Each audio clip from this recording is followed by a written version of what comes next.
Hello, and welcome to the Viking Code School Codecast with Tom Dalling.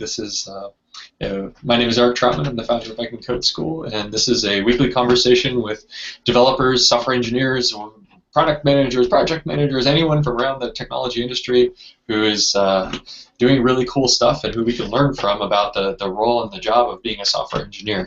As many of you in the audience are either on your way to getting there, maybe already are there, or are looking in from the outside and maybe thinking about how do you connect the dots to make that path happen. So this is something that we do every week, and with me today is Tom Dalling, who's a full stack developer from Australia. Who does OS X and iOS development, but he's done all sorts of things across the stack. He's done front end, he's done back end, he's worked with games, and he's actually written a book, Programming for Beginners, which you can find at programmingforbeginnersbook.com. I believe it's programmingforbeginners.com as well, right? Or is it just Programming for Beginners book? Thebook.com. Yeah. There we go. So he's with us talking specifically about a topic that a lot of you have heard about. Many of you have learned about, but not everybody, but probably almost none of you have a true affinity and appreciation for, because that takes a long time to get to, and that's testing and test-driven development. So this is something that Tom's worked a lot with. So Tom, thank you for joining us. It's our pleasure to have you. And I guess first off, just welcome and thanks for joining us. Oh, thank you for having me. Yeah, it's great to be here. So basically the way that this works is this is an open conversation. So anyone who's in here, these are members of the Viking community. You guys are welcome at any time to just fire off and interrupt and ask any questions that you have. For anyone who's outside and listening in, you guys are welcome to ask questions. There's a little Q&A app, which I think you can find on the top of your screen in one of the drop downs that lets you type in a question. You're welcome to ask any of those questions at any time. We'll kind of roll with things a little bit at the beginning here, and then we'll just explicitly ask for questions after a little while, after you all get bored of hearing my voice. Certainly not bored of Tom's voice, and that's basically the way that things will work. So I guess to kick off, kind of the first question that I like to ask, just to get a sense of who you are, is really Tom. Who are you, and kind of how did you get into development? How did you get to where you are today, anyways? I probably started writing code some point in high school. I don't remember exactly what year, but I would have been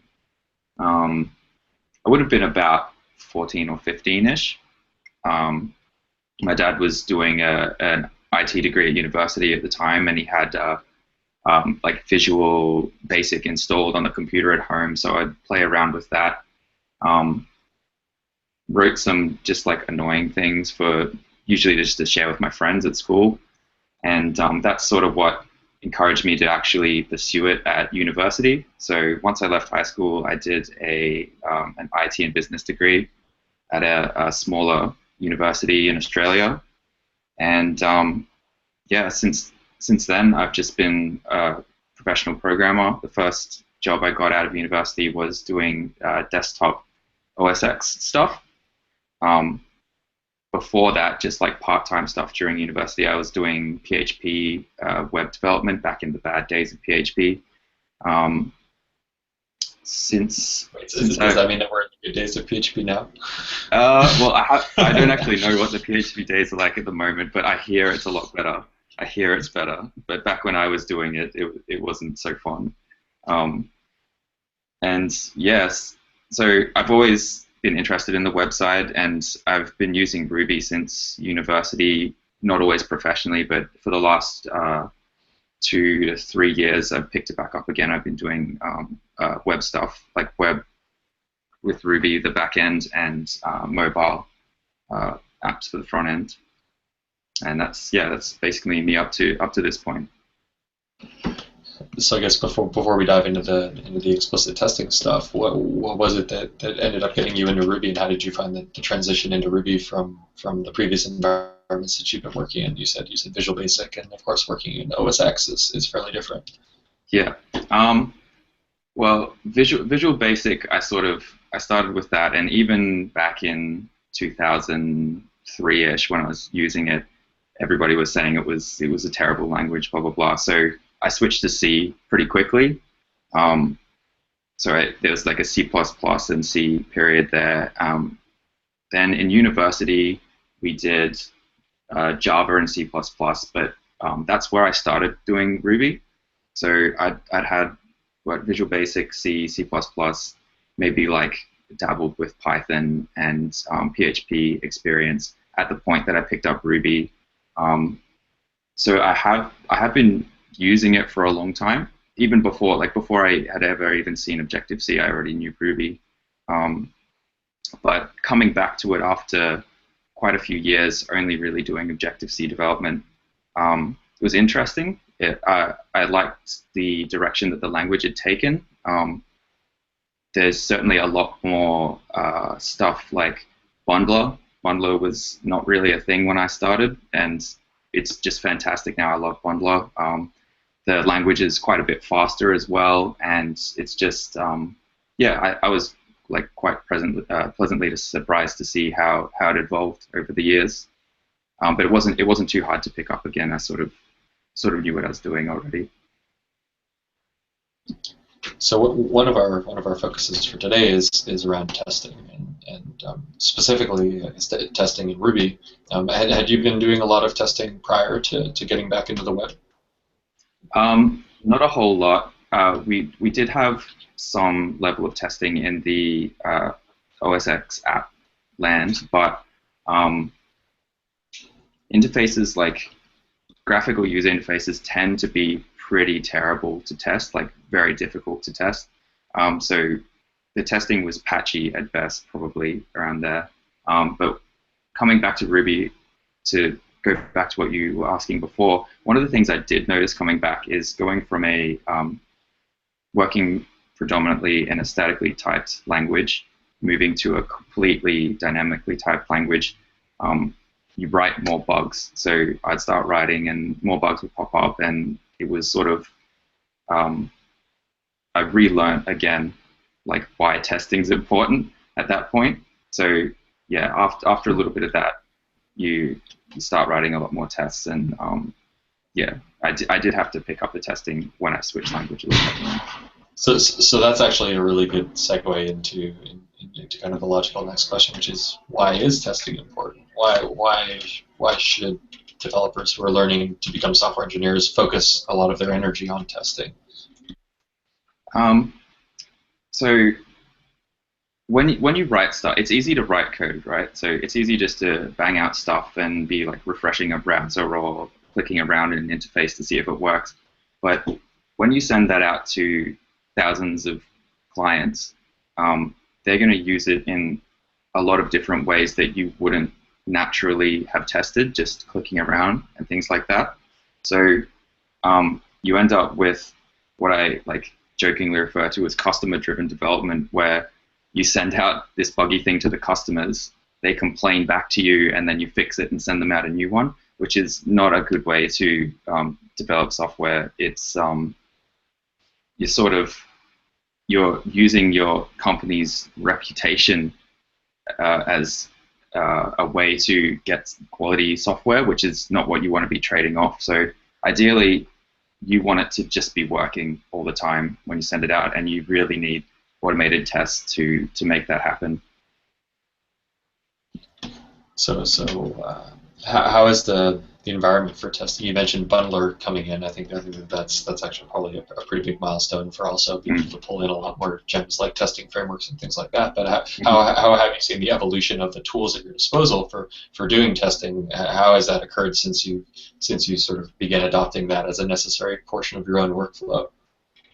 I can't actually remember very well what I was doing testing wise back when I originally did Ruby, so I can't really comment on how that has worked, but I've definitely kept up with reading news and things about how Ruby and Rails have gone, and it feels to me like Ruby really has a culture of testing, and they've certainly been sort of pushing the boundaries of what is good testing and testing frameworks and things like that, and that's sort of spread to other languages and other frameworks. So I think Ruby is especially focused on testing as opposed to other languages, but it's the dynamic nature of Ruby is a large reason for the emphasis on testing, because you don't have a compiler to check your code.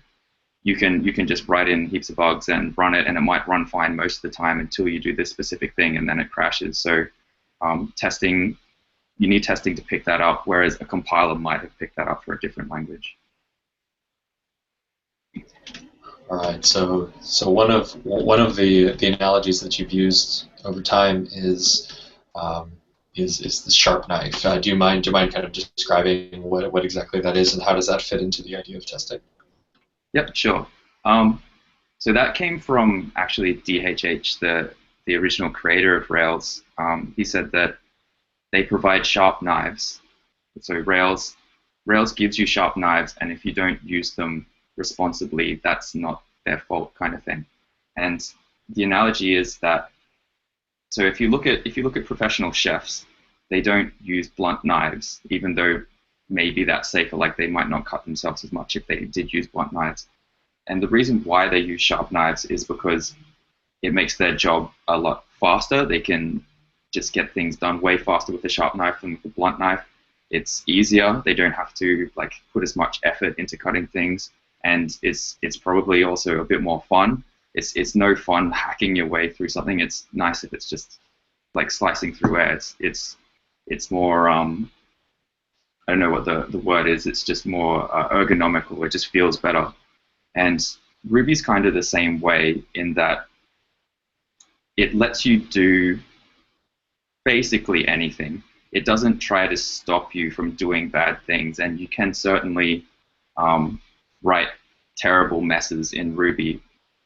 But on the other hand, its extreme flexibility is also good. It lets you write things more quickly. It can be fun, and it's that trade-off between having fun and writing things, getting things finished quickly, versus how many bugs are you introducing. So that's the sharp knife analogy. And so then to continue that analogy, where does testing then come into that, and test-driven development in particular? Okay, so to go back to the chefs, they have these just really, really dangerous weapons that they're using every day. And what you'll probably find if you speak to professional chefs is that they all have very rigorous rules and discipline around how you use a knife safely. So you curl your fingers back, you never cut towards your hand, you always use a chopping board, things like that. And in Ruby, TDD and testing is basically just that. It's a discipline so that you don't cause bugs. It sort of guards against the sharpness of the language, so that you're not just always not just always introducing bugs every time you write code. You use the sharpness, but you also have these checks in place to make sure that you're not doing the wrong thing. So then moving forward, then what exactly is test-driven development, and how does that work in Ruby? Okay, so TDD is it's actually pretty simple at its core. It's a few steps. Firstly, you write a test before you write any other code, and that test should fail, obviously, because there's nothing written to implement it.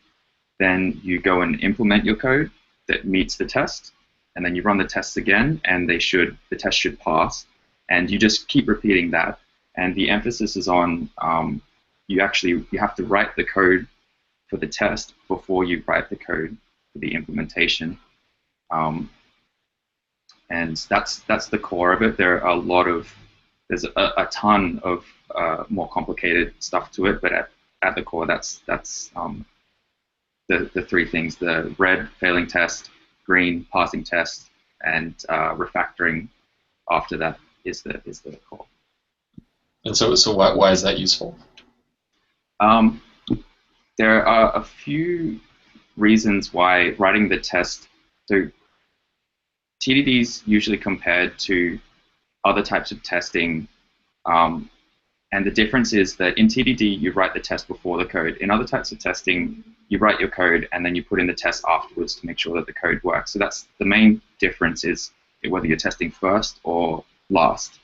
And the benefits of testing first are that when you do actually go to implement your code, it tends to be testable code because you've already written the test. So you don't go off and write this big ball of spaghetti and then try to write the test afterwards and go, oh, this is actually terrible. I can't test this very well. So it encourages writing testable code that's sort of broken apart and decoupled. It's also, I think I would argue, and a lot of people argue, it's more fun to write your tests first. So you get this feedback loop where you're doing a little bit of work and then you get this reward. It shows up as a pass test, and a little bit more work, another little bit more work, another reward. So it sort of plays into the motivation of your day as well. Because you're taking little steps, it also helps you to break down larger problems. So you're just doing a little bit at a time. I know that beginners can often look at a huge task that they're given to implement and just feel like, how am I ever going to, this just seems massive, how do I do this?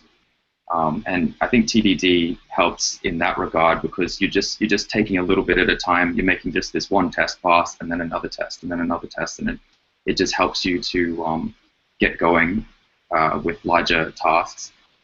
Another benefit is that when you write the tests after your implementation code, you tend not to write the tests. So we're all under time pressure. We have like other things that we need to do, more features to implement, things like that. And you'll write a feature and you get to the end and go, okay, now it's time to write the tests, but it's 5 o'clock and I'm going home now. Or, but I have this huge list of features that I have to do. So the tests tend to not get written when you write them afterwards, whereas with TDD, the tests are just there. It helps you to write the tests instead of forgetting the tests. And the last point that I'd make about TDD is that it helps you to get a job in Ruby. Because Ruby is so, it has such a culture of testing, and specifically it's very TDD focused. If you want a job in Ruby, the person hiring you is definitely going to be looking to see if you have experience in TDD. So it's worth learning just for that reason, really. And that's what I'd say are the main benefits that TDD has over just normal testing. And so with Ruby in particular, there are a number of different testing frameworks. But how does testing actually kind of work in Ruby? Like if I haven't really coded too much, or maybe let's say I know Ruby but I haven't really explored testing yet. How does it work, and how is a testing framework kind of implemented? Okay. So I'll give a quick explanation, and then we can do like a live coding example if that's cool. Perfect. Basically, let's say you're starting something completely new.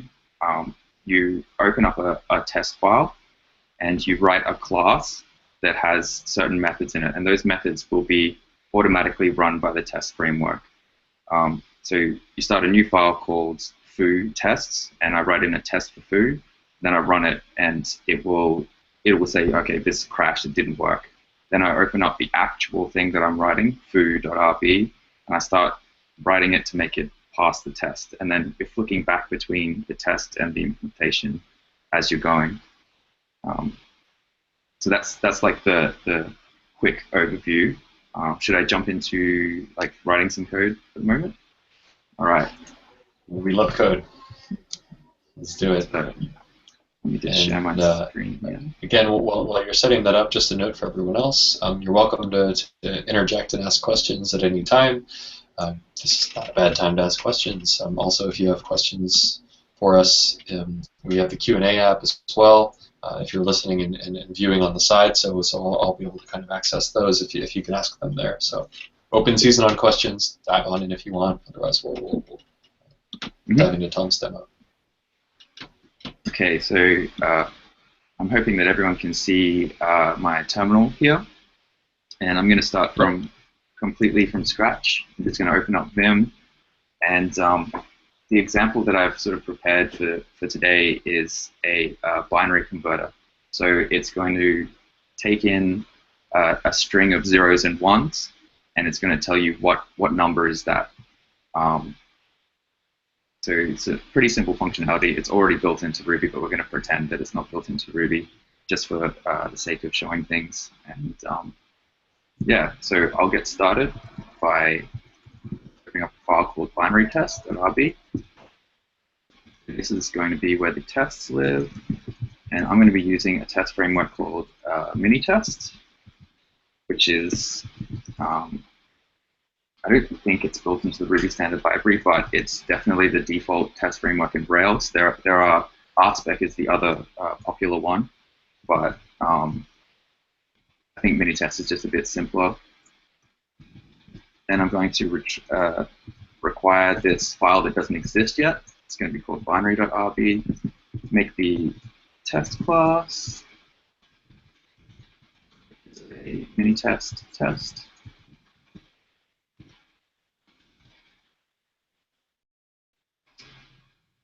This is the actual test here.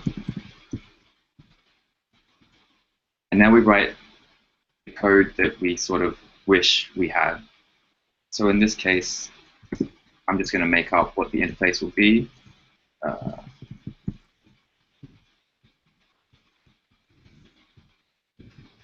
I happen to know 10101 is 21 in binary. And this is the first test. At the top, we require the testing library. Then we require where the implementation will be, but it doesn't actually exist yet. We make a class that's a subclass of Minitest test. Make a method that starts with test underscore. Anything with test underscore will automatically be run by Minitest. And then this assertion here is the actual test itself. So it says, make sure that the result of binary.parse10101 is equal to 21. And if that's true, test pass. If that's false, the test fail. I'm going to run this file right now. And it gives us a load error. Require relative cannot load file binary, which makes sense because the file doesn't exist. So the next step is to actually make the implementation. I'm going to open up a file called binary.rb. And I'm just going to save that file and run the tests again. It still fails, but with a different error this time. Uninitialized constant binary. So there is no thing called binary. That also makes sense. I'm going to make that. Save it, run the tests again. Undefined method pass for binary module. That makes sense. Find pass. Spell. Run the test again. Wrong number of arguments given. So pass takes the binary string here. And this is the first time it hasn't crashed. It's actually failing because the values are wrong. So we expected 21, and it actually returned nil, which Ruby just returns nil by default if there's nothing in the method. So if we return 21 here on the tests, and that's the first passing test. It doesn't actually pass the binary string, but it does pass the test, and that's sort of important for reasons that we'll get to a bit later. But now that we have just a passing test, jump back into the test file and we try a new test. So I'm going to try passing 22 into which is 10110. And we run this test. We have one passing and one failing test now. Expected 22, but actually got 21 because it's always returning 21. So at this point, I'm going to actually implement the algorithm that will turn a binary string into the corresponding integer. Sort of just know this off by heart. So I'm going to jump in. First the string, get all the characters. Oops. to know which index the characters are at. And I'm going to map them. So every digit in a binary string corresponds to a power of 2 number. So I'm going to turn each digit into its power of 2 number here.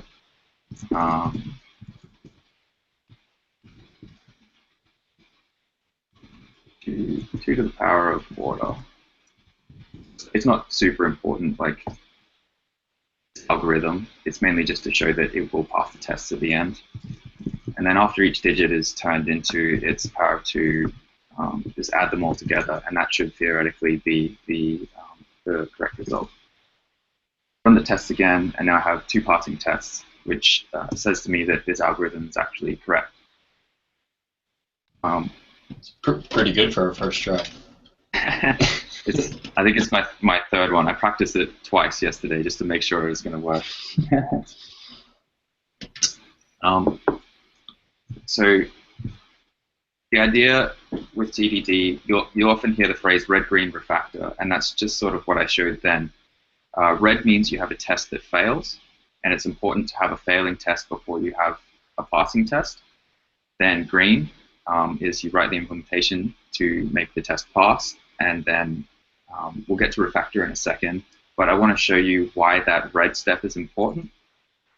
I'm going to break a new test, and I want to test that when I give an invalid binary string, it's going to raise an exception, so it's going to detect that something was wrong. In this case, when we assert raises, this will check that an exception actually happened. Binary.pass hello. So that you should never get hello in binary.pass. It doesn't make any sense. I'm going to run this test, and I'm going to expect that it's going to fail.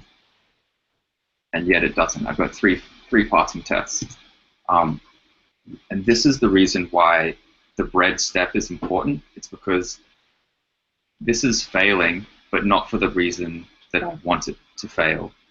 So this test is pretty much useless. It's not testing anything.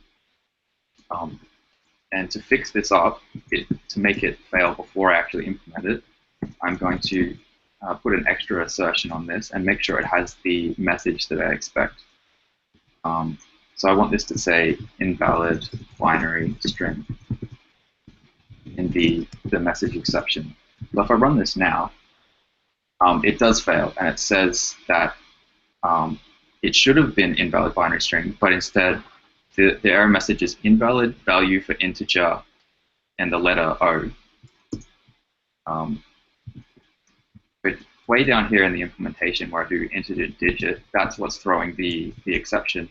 And what I actually want up the top is I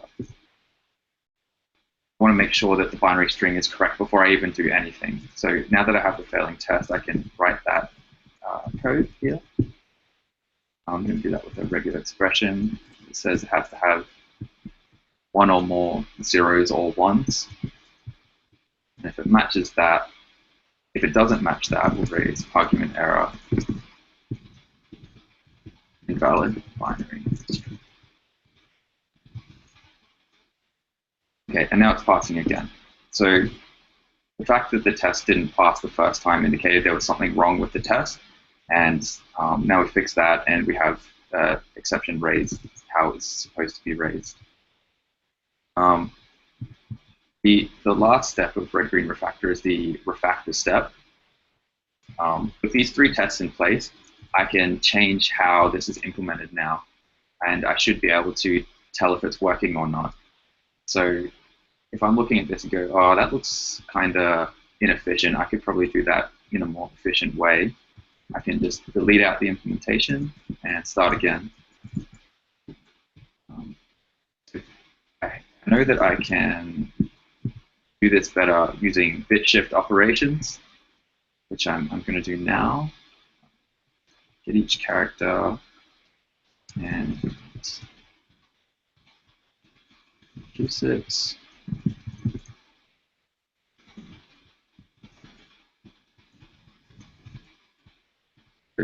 Increase the result by power of 2, and do a bitwise OR with the digit.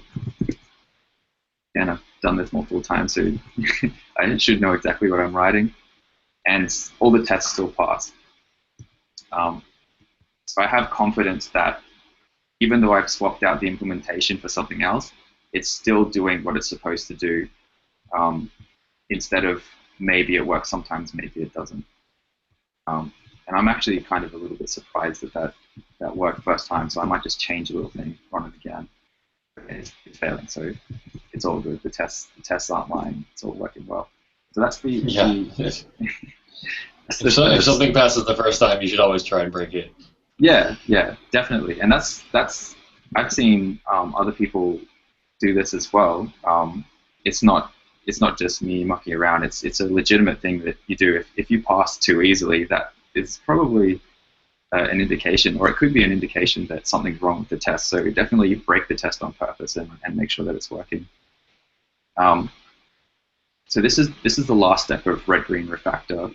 The refactor step's pretty important because if you're just going red-green, red-green, red-green, you can end up with a mess still. It's a mess that passes all the tests and it works, but maybe it's not written the best way that it could. So it's important to go back after all your tests are green, make the code nicer. Like I'm even going to take out this regular expression here because I want it to be a bit more descriptive about what it is. I'll say valid binary string equals that. Run the tests again, and it's all good. That's the nitty-gritty of how TDD works for at least a small problem. Cool.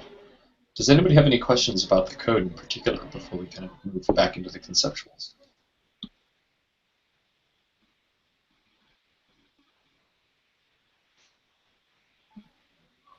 Going once, going twice.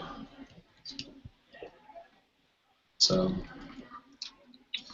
I guess one of the most common questions that I hear from students is there's the how do I test, which is ultimately at the end of the day an acquired skill that comes down to mechanics. But then there's the what should I test. And so I mean we've heard the idea of happy paths, bad paths, or sad paths and bad paths and things like that. But do you have any heuristics for getting into your head, sort of like what exactly is it? Like let's say you're building one of your games or something like that. How do you sort of approach this idea of like A, where do you start, and then B, just what should you be writing tests for? There are a lot of different opinions on what you should and shouldn't test, and there are also a lot of rule of thumbs that work a lot of the time, but maybe don't work in all situations. I would say that the easiest thing to test are pure functions. So in this case, this binary passing is a pure function. You have an input, and it gives you an output. And whatever happens under the hood could be extremely complicated. It could be simple.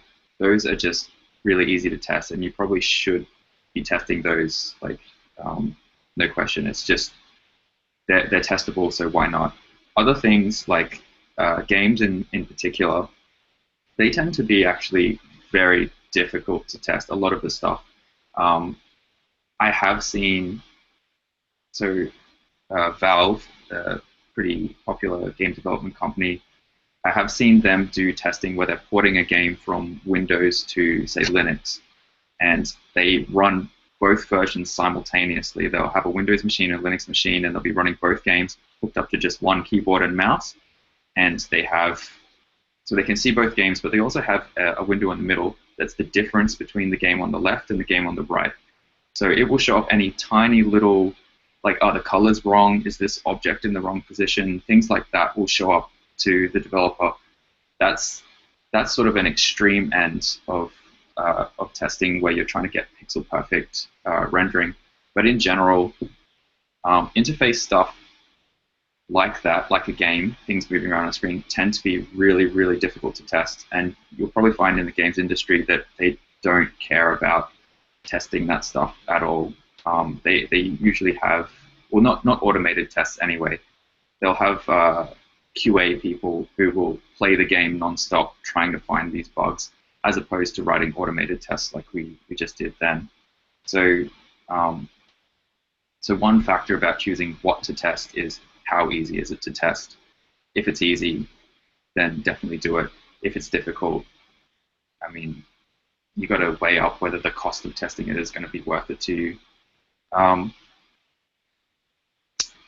Yeah. What else? What else do you want to talk about in terms of what you test? Also, so one set of challenges that you give students when they're learning this is also around just building some command line games, things like Tower of Hanoi or things like that, and it's a little bit it's kind of devious because you do have, if you've built it in a properly object-oriented fashion, you have classes and methods that you can test using sort of a unit testing style, Mm-hmm. but then you've got this loop. And like the core loop just throws a lot of people off. Like how do I even start testing something that has this loop that's sort of like until the game is over, keep asking players for inputs and things like that. Yeah. Do you have any heuristics that you use for sort of just getting the ball rolling, like that first bit of momentum into your TDD? Sort of. Yes and no. So that sort of game loop, that is an example of something that's quite difficult to test. It's not impossible to test, but it's probably like the harder part. So depending on what I'm making, I might not even test that. I would try to take the functionality in that loop and break it out into separate classes that are easy to test. So you want to minimize the part that you can't test and maximize the parts that you can. So if you have something that prints the output of your Tower of Hanoi game, you want to make that into something separate called like output printer or output formatter probably, and you can give it the game and you can test what it gives you back, and you can make sure that that's making the string that you want. Then you go use that back in the game loop, which is maybe untested. So yeah, I would probably, in that case, I'd be running the game to make sure that that part's working fine, plus trying to take as much out of the untested parts as possible into testable classes. In terms of like a web app, which probably is what most people working in Ruby will be working on, you sort of end up doing integration tests, which are, they're not testing one little bit of functionality, they're testing the entire system after it's booted up. So you'll be requesting a page, and it will run through your entire app, through the controllers, down to the model, down to the database, come back from the database all the way up, and you'll get like HTML rendered as a response. And then you're checking the HTML, say, okay, did it include the things that I thought it would include? So that's one way to test stuff that's not easy to test, is you just test the entire system. And to go back to the game analogy, AAA titles, like big, expensive games, will often record every single action that the player makes into sort of like something they can play back again. So they'll be testing the game, clicking, blah, blah, blah, then the game will crash. And they have no idea why it crashed, but they have this recording of everything that the players pressed. So they send that off to the developer. The developer replays that sequence of input, and they can re-trigger the crash again. So that's basically an integration test. It's running an entire game, a simulated game, just to get to the point of the crash. I'm not sure exactly where I'm going with this, but I guess what I'm trying to say is that if you have something that's very difficult to test, you sort of have to capture the input, like what's the user actually doing, and that can be difficult depending on your domain. So for a web app, you're capturing a sequence of requests to your app. For a game, you're capturing a sequence of key presses and mouse moves and clicks. So to go back to the Tower of Hanoi example, you could theoretically do the same thing. You could capture everything that they press on the keyboard, and you can replay that to make sure that it works. So you have your test would be a sequence of actions that the user takes, and you run that through your whole program, and you sort of make sure it doesn't crash, and maybe test bits of output to see how it works. But again, that's complicated. It's a lot more complicated than a simple unit test, so you have to weigh up the costs of doing that versus not doing it. So hopefully that made sense. Yeah, thank you. So I mean, I definitely have some places that I think we can take this a little bit deeper down the rabbit hole. But again, I'd really like to open things up to anybody out there who has questions. So please ask, wonder. Anyone who's here, please just unmute yourself and fire away. And anyone who's watching, feel free to chime in on the Q&A app. Doesn't have to be specific just to testing. Yeah, I had a quick question. Like if you were adding if you were trying to add tests for like let's say a web app that didn't have tests before, so like you're trying to add tests to legacy code or something, I guess would the first natural step be to start at the the low level, like the really easy tests, the unit tests, and go up to the top with integration tests to kind of like refactor the code and make sure the web app runs as intended, or is it better to go from the other way around kind of approach to kind of refactor and make sure that web app runs optimally?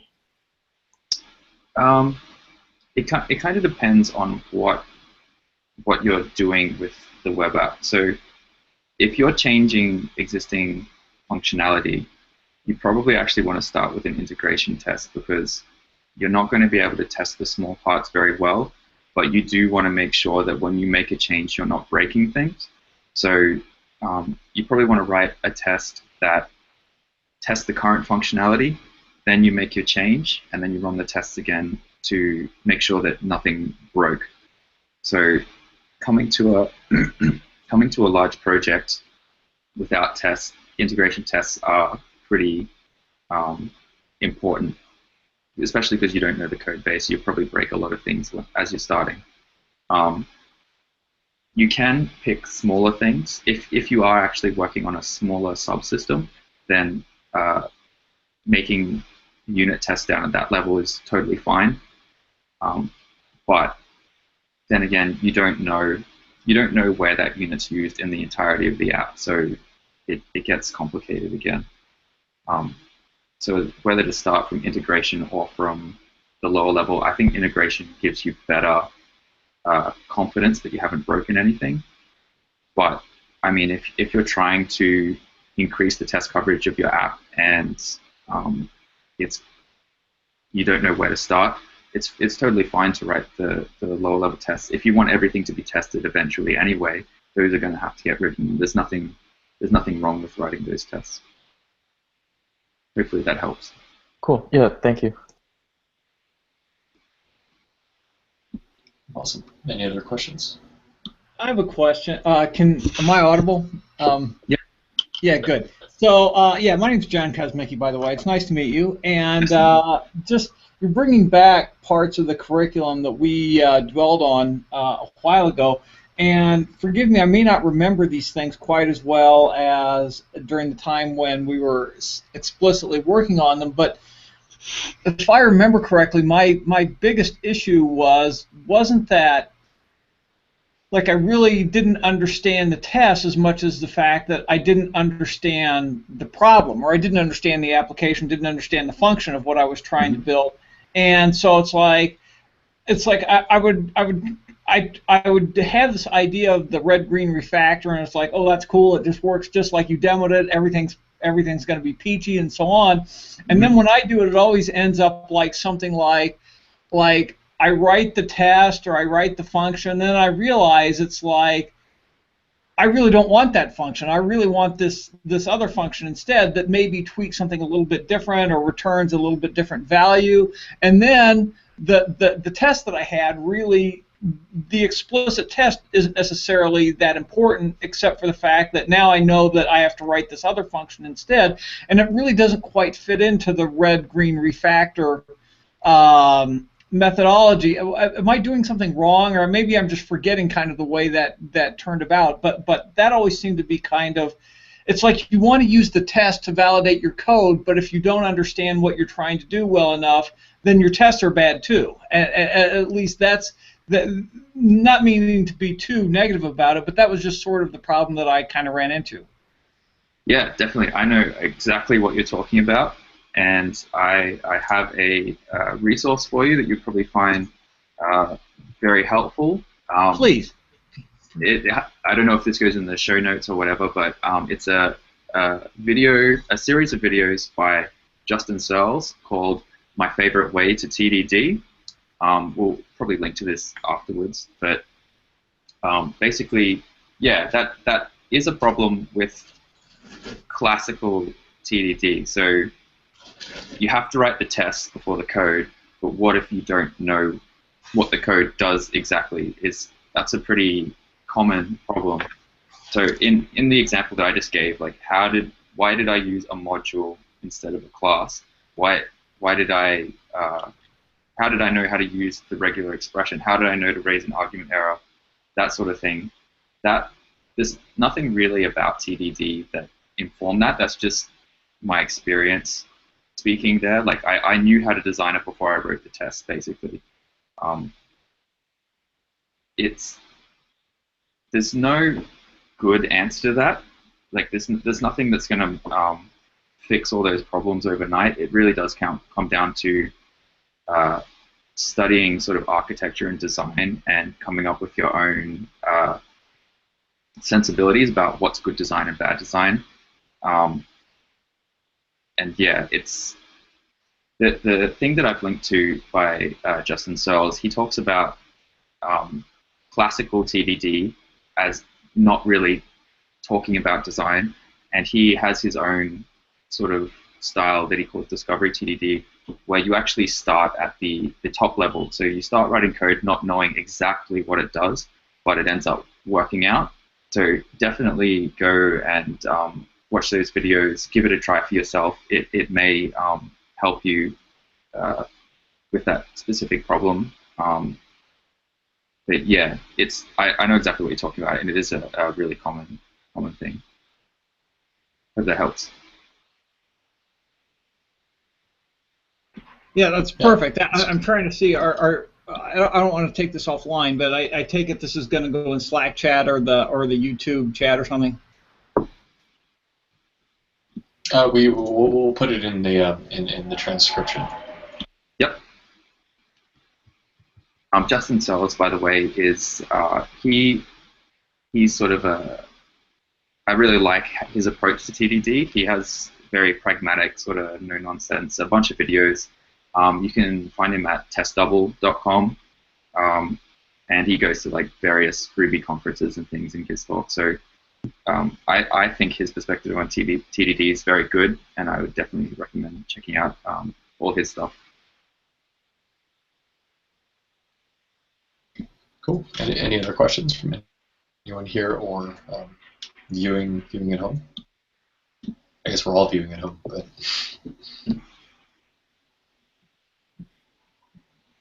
What do you say? All right.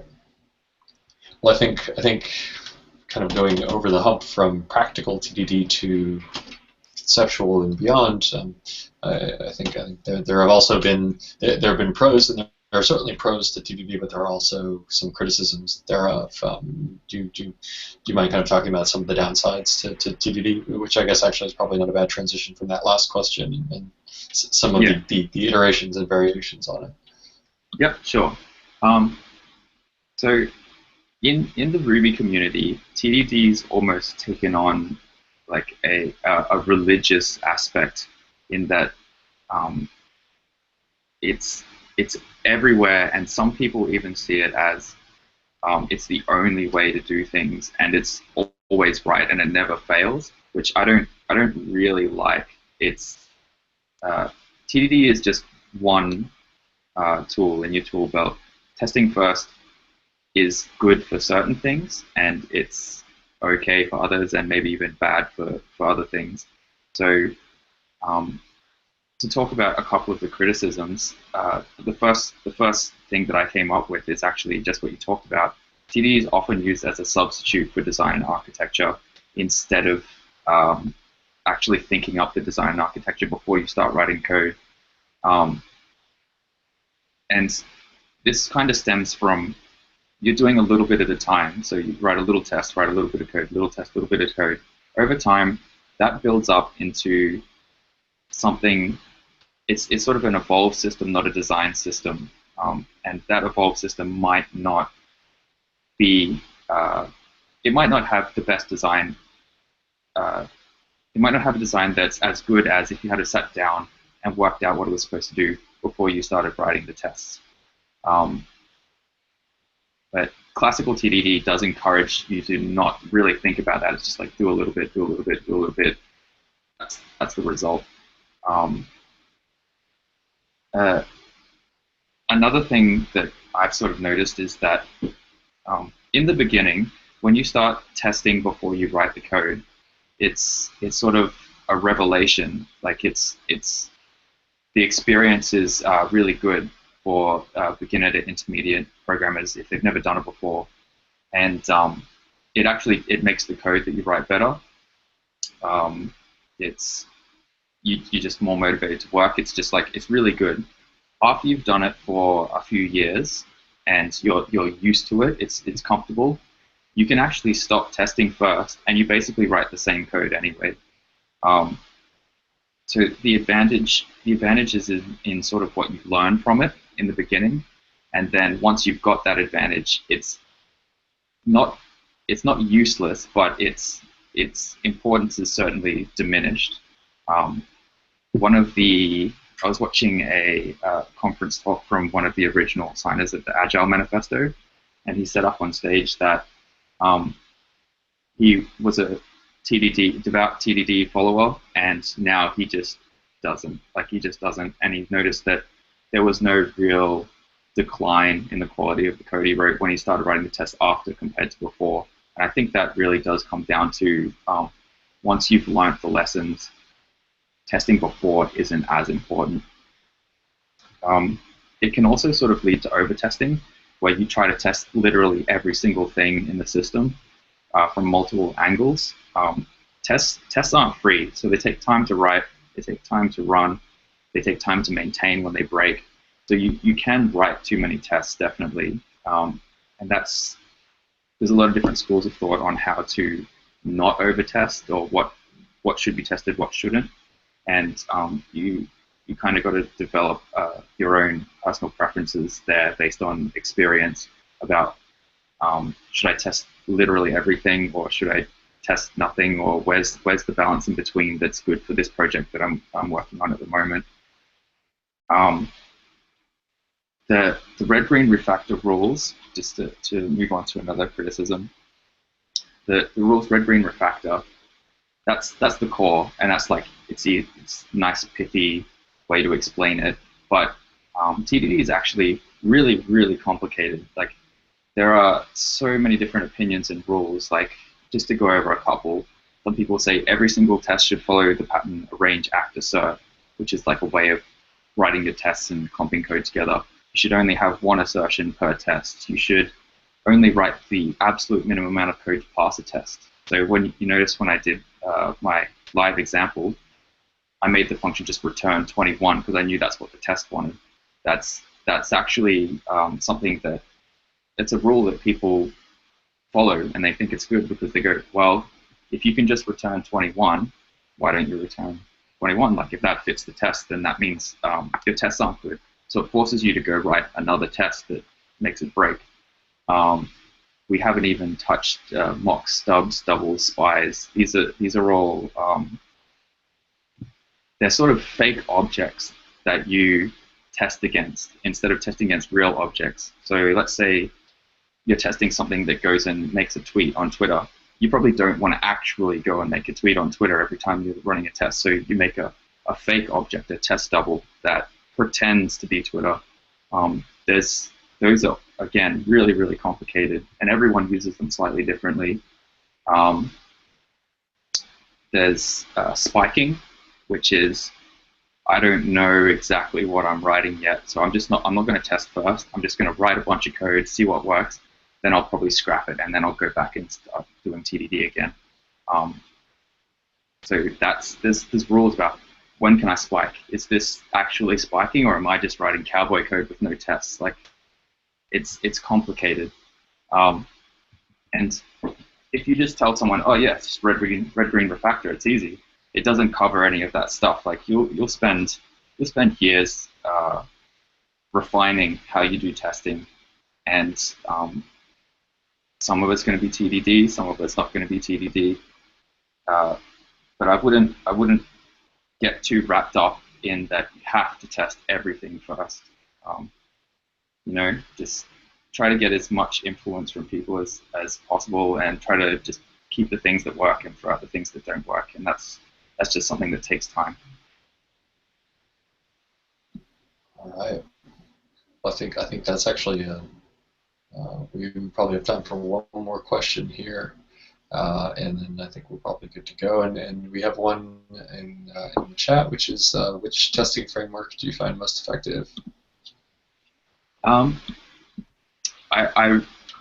like Minitest, and I also like RSpec, and what I'd ideally want is a hybrid of the two. So RSpec is definitely the more complicated framework, and it looks nicer, but I don't necessarily want my testing framework to be ultra complicated. On the other end, you have Minitest, which is really simple, but it's missing things that RSpec has, and it's not as nice to use. So they both have their merits, and I would say what I prefer and what I've actually been doing recently is I start with Minitest, and then I build in the parts of RSpec that I like, and I sort of use a hybrid approach. All right.